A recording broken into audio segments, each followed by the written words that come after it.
حضرات، اب آئیے ہم اپنے رخصت ہونے والے ساتھیوں سے انہی کی زبان میں انہی کے احساسات و جذبات اور داستان سنتے ہیں۔ اس کے لیے میں سب سے پہلے برادرم عبداللہ کو مدعو کرتا ہوں کہ وہ آئے اور اپنے الوداعی تاثرات پیش کریں۔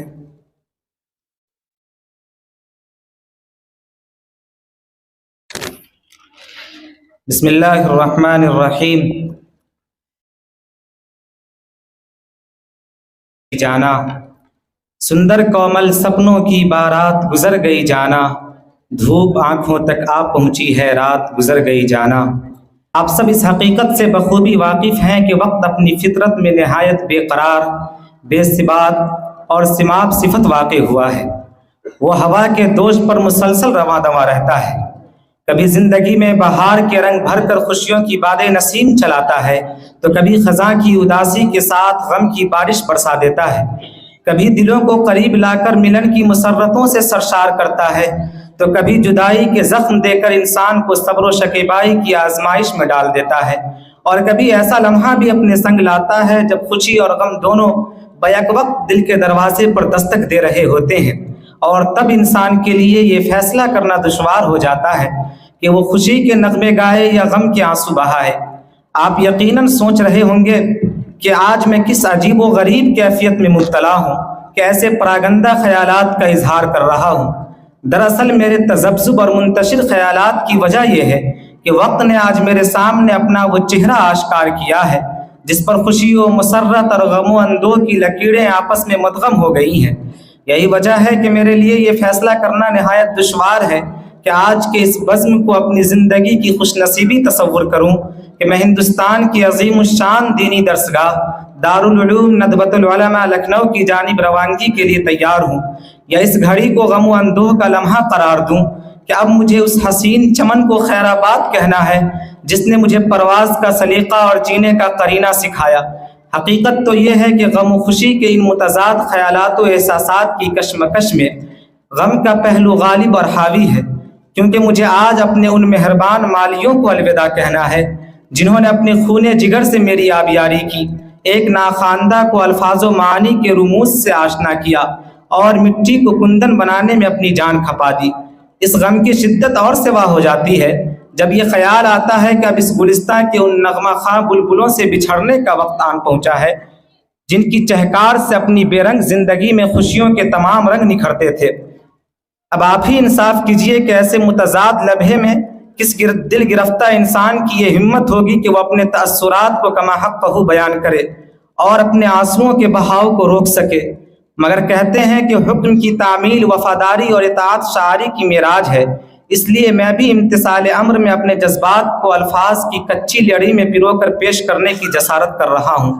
معزز سامعین، اپنی حکایت ہر کسی کو عزیز ہوتی ہے، اور پھر یہاں تو موقع بھی ہے،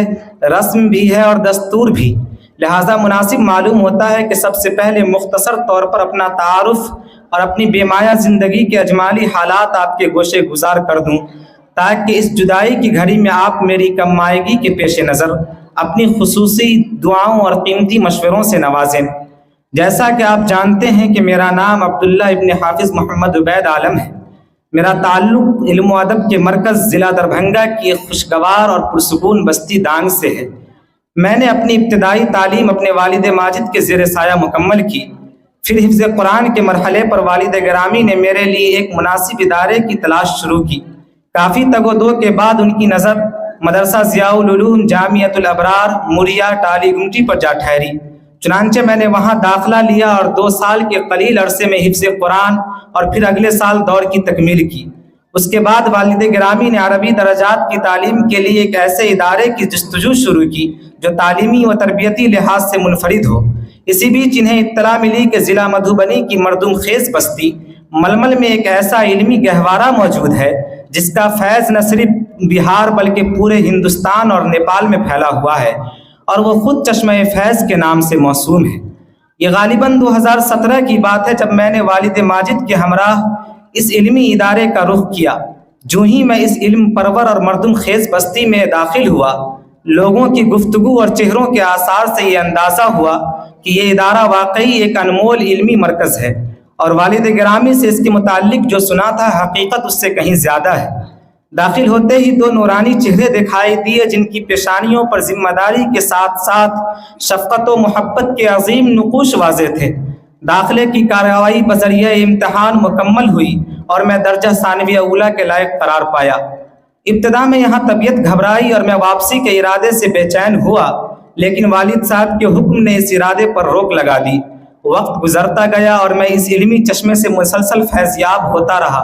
ہر روز کچھ نیا سیکھتا اور آگے بڑھتا رہا، یہاں تک کہ اچانک کووڈ-19 کی وبا نے دنیا کے نظام کو تہس نہس کر کے رکھ دیا۔ مدارس، اسکول اور دیگر تعلیمی ادارے بند ہو گئے اور مادر علمی بھی اس بلا سے محفوظ نہ رہ سکی۔ حکومتی احکامات کے پیش نظر ادارے نے چھٹی کا اعلان کیا۔ ابتدا میں یہ ایک عارضی فیصلہ معلوم ہوتا تھا، لیکن یہ وبا 1 سے 1.5 سال کے طویل عرصے پر محیط ہو گئی۔ اسی دوران ہم نے اس گلستان کے ان دو عظیم مالی حضرت مولانا وسیع احمد صاحب صدیقی قاسمی سابق محتمم مدرسہ حاضہ اور حضرت مولانا مکین احمد رحمانی نائب محتمم مدرسہ حاضہ کو کھو دیا، جن کے دم سے یہ چمن آباد اور یہ باغ ثمر آور تھا۔ ان حضرات کی وفات کی خبر دل کو چیر کر رکھ گئی اور خاکم بدہن یہ محسوس ہونے لگا کہ شاید اب یہ باغ باقی نہ رہے۔ پھر چند مہینوں بعد یہ خوشکن خبر ملی کہ قائد مرہون کی خلف الرشید مولانا فاتح اقبال صاحب ندوی قاسمی کی قیادت میں یہ چشمہ علم دوبارہ جاری ہوگا، اور پھر چشمے فلک نے یہ نظارہ دیکھا کہ یہ چشمہ اپنی پوری آب و تاب کے ساتھ اپنا فیض علم پھیلانے میں حسب سابق مگن ہو گیا۔ شاید اسی وجہ سے دیدہ وروں نے کہا ہے کہ کسی تحریک اور ادارے کی عدم و بقا افراد کے بجائے افکار سے وابستہ ہوا کرتی ہے۔ آمدم برسر مطلب جیسے ہی حالات کچھ بہتر ہوئے، ادارے نے دوبارہ داخلے کا اعلان کیا، لیکن نفس کے بہکاوے، ماحول کے زیر اثر اور علماء و حفاظ کی پریشاں حالی دیکھ کر میں نے تعلیم ترک کر کے کسی کام میں لگنے کا فیصلہ کر لیا۔ اپنے اس فیصلے پر عمل کے لیے مدرسے آیا تاکہ یہاں موجود اپنے باقیات لے جاؤں، لیکن جب محتمم صاحب کو میرے اس غیر معقول ارادے کا علم ہوا تو ان کی نظروں میں حیرت اور زبان پر نصیحت تھی۔ انہوں نے نہایت شفقت سے مجھے سمجھایا۔ استاذ گرامی قدر حضرت مولانا معین احمد صاحب ندوی نے نصیحت کی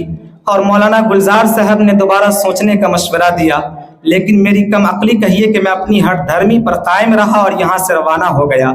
گھر پہنچ کر رات کو بستر پر لیٹا تو دل و دماغ میں ایک عجیب سی بے چینی شروع ہو گئی۔ اپنے محسنوں اور مربیوں کی باتیں بار بار یاد آئیں اور دل نادم ہونے لگا۔ آخرکار بفضل خداوندی 2 دن بعد میں دوبارہ داخلے کے لیے حاضر ہوا۔ شرمندگی کے باعث نظریں جھکی ہوئی تھی، مگر ان مہربان ہاتھوں نے حوصلہ دیا اور میں نے ان حضرات کی زیر سرپرستی اپنا تعلیمی سفر از سر نو شروع کر دیا۔ سامعین بزم، یہاں رہتے ہوئے میں نے درسیات کے ساتھ ساتھ میٹرک اور انٹر کے امتحانات فرسٹ ڈویژن کی کامیابی سے پاس کیا اور بحمداللہ گریجویشن کا طالب علم ہوں۔ علمی مسابقوں میں حصہ لیتا رہا اور ہمیشہ اعلیٰ پوزیشن حاصل کی۔ 2 سال تک ماہنامہ شاہین کی ادارت کے فرائض انجام دیے، جس سے قلم پکڑنے کا کسی حد تک سلیقہ آیا۔ 1 سال بزم خطابت کا ناظم رہا۔ بعد نماز عصر مسجد میں حدیث بیان کرنے کا بھی موقع ملا، جس سے زبان و بیان سے دلچسپی پیدا ہوئی، اور سال رواں پورے انجمن جمعیت الاصلاح کی نظامت سونپی گئی، جس سے انتظام و انصرام کے بہت سے گر سیکھنے کے مواقع فراہم ہو سکے۔ آخرش اب مادر علمی میں یہ جاری خوبصورت علمی سفر اپنے اختتام کے قریب ہے اور دل پر ایک عجیب سی کیفیت طاری ہے۔ آنکھیں اشک بار ہیں، دل ماننے کو تیار نہیں کہ یہ در و دیوار، یہ گلیاں، یہ گلزار علم جن سے ہمیں ایک خاص انسیت پیدا ہو چکی تھی، بہت جلد ہم سے جدا ہونے والے ہیں۔ ذہن بار بار اس سوال میں الجھ جا رہا ہے کہ آخر اس گلشن میں ہمارا وقت اتنی جلدی کیسے اور کیوں ختم ہو گیا۔ معماران چمن، جدائی کے اس جاں غسل موقع پر یہ احساس دل کو مزید کچوکے لگاتا ہے کہ مولانا فاتح اقبال صاحب ندوی قاسمی جیسے بے تکلف اور وسیع القلب محتمم، مولانا معین احمد صاحب ندوی جیسے مشفق و مربی، مولانا علی حسن صاحب جیسے پیکر علم، مفتی سلیم الدین صاحب جیسے محقق و فقیہ، مولانا مبارک صاحب جیسے بابصیرت، مولانا ضیاء الحق صاحب جیسے انشا پرداز، مولانا عالمگیر صاحب جیسے مخلص نگراں و معلم، مولانا نوشاد صاحب جیسے محنتی استاذ، ماسٹر رئیس صاحب جیسے خوگر محبت، مولانا سالم صاحب ندوی جیسے صاحب انسیت، مولانا حسیب الرحمان صاحب جیسے منتظم، اور مادر علمی کے بقیہ تمام اساتذہ کرام جن کے نام محض خوف طوالت سے نہ لے سکا مگر دل ان کے خلوص و شفقت کا اسیر ہے، اب دوبارہ ہمیں کہاں نصیب ہو سکیں گے۔ سچ تو یہ ہے کہ ان سب کی باتیں ہمیشہ یاد آئیں گی اور یہ یادیں بہت تڑپائیں گی۔ اللہ ان سبوں کے سایہ فیض رساں کو سلامت رکھے اور انہیں اپنے شایان شان اجر جزیل نصیب فرمائے۔ سچ کہا ہے کسی کہنے والے نے، بے شک مادر علمی کے یہ در نایاب ہیں، بے شک مادر علمی کے یہ در نایاب ہیں، ایسے مشفق اساتذہ زمانے میں کمیاب ہیں۔